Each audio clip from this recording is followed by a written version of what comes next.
Assalamu alaikum to all of you. This is Majid Imam Jokyo, and today we are going to talk about the Khilafat movement. खिलाफत movement पर discuss करेंगे। अगर आप channel पर नए viewer हैं तो चैनल को ज़रूर सब्सक्राइब कर दें, because your subscription is over motivation.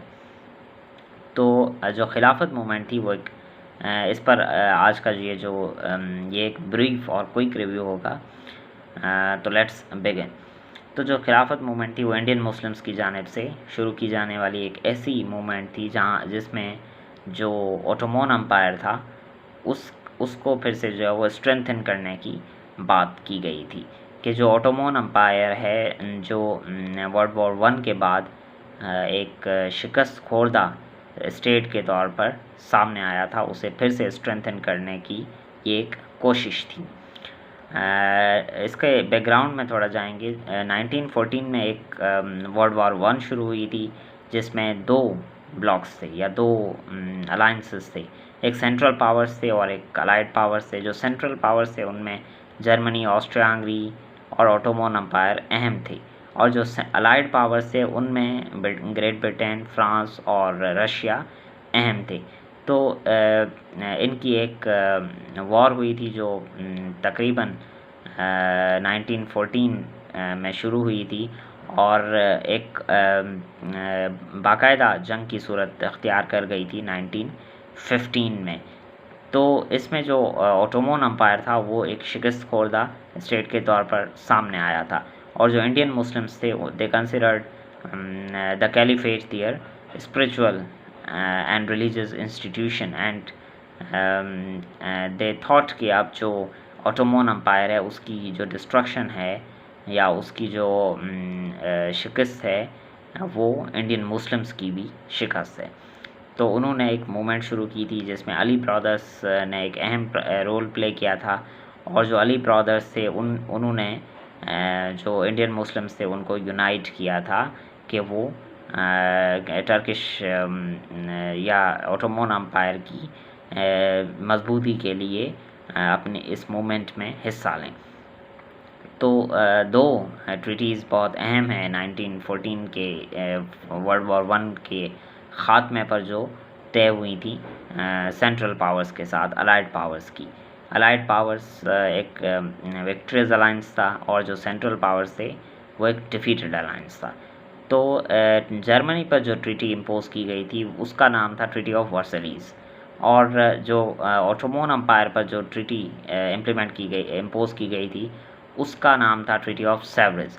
तो जो ट्रीटी ऑफ सेवरेज थी उसने जो है वो ज़ख्मों पर नमक छिड़का। तो उसके नतीजे में ये हुआ कि जो अहम टेरिटरीज़ थी ओटोमन अम्पायर की, जिसमें आज का इराक़, सीरिया, ये जॉर्डन, ये अहम ममालिक भी आजकल के इसी में आते थे, ये अहम टेरिटरीज़ हुआ करती थी ओटोमन अम्पायर की। तो इन टेरिटरीज़ को अलाइड पावर्स के हिस्से में दे दिया गया, और टर्की जो बहुत ही एक छोटी स्टेट के तौर पर सामने आया। तो ये एक बहुत ही ख़तरनाक बात थी मुसलमानों के लिए, और जो इंडियन मुस्लिम्स थे उन्होंने इसे मज़ीद ख़तरनाक बना दिया था, बिकॉज़ दे थॉट कि अब जो इंडियन मुस्लिम्स हैं उनके इंटरेस्ट को भी प्रोटेक्ट करना मुश्किल हो जाएगा। बिकॉज़ जब आपके पास उन्होंने ये सोचा कि जब आपके पास एक अहम अम्पायर मौजूद था ओटोमन अम्पायर की सूरत में, तो उसके थ्रू आप कुछ अपनी इंटरेस्ट को प्रोटेक्ट करते थे दुनिया में। तो अब जब ओटोमन अम्पायर कमज़ोर हो चुका है, तो अब ग्रेट ब्रिटेन की मजबूती के बाद मुसलमानों ने हिंद के इंटरेस्ट्स को भी प्रोटेक्ट करना बहुत मुश्किल होगा। तो इसी वजह से मुसलमानों ने ये खिलाफत मूवमेंट शुरू की थी कि मुसलमानों के जो इंटरेस्ट्स हैं उनको चूँकि अब इंटरेस्ट को प्रोटेक्ट करना मुश्किल होगा, तो अब दोबारा से एक कोशिश की जाए कि जो ओटोमन अम्पायर है उसको फिर से मजबूत किया जाए, ताकि पूरी दुनिया के मुसलमानों का ये जो स्पिरिचुअल और रिलीजियस इंस्टीट्यूशन है उसे फिर से मजबूती दी जाए।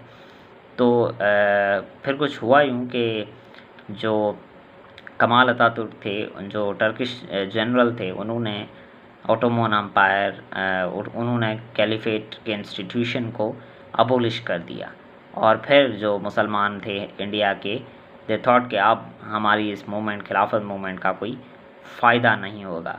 लेकिन अब मूवमेंट भी ख़त्म हो चुकी थी, क्योंकि मूवमेंट का कोई मकसद नहीं था। लेकिन एक फ़ायदा ज़रूर हुआ इंडिया को, वो ये था कि जो मुस्लिम हिंदू यूनिटी थी वो कुछ अरसे तक इस खिलाफत मूवमेंट के थ्रू बहाल रही।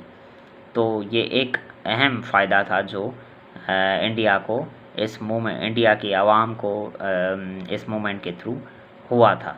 तो ये एक ब्रीफ रिव्यू था खिलाफत मूवमेंट का, जिसमें हमने देखा कि खिलाफत मूवमेंट की वजह, स्टार्ट होने की वजह क्या थी और ये कोलैप्स इस मूवमेंट ने क्यों किया था। लेकिन इस पर एक डिटेल्ड रिव्यू भी करेंगे, एक डिटेल्ड वीडियो भी रिकॉर्ड करेंगे। तो आज के लिए इतना ही काफ़ी। आप सबको अल्लाह हाफिज़, and don't forget to subscribe my YouTube channel. Thank you so much.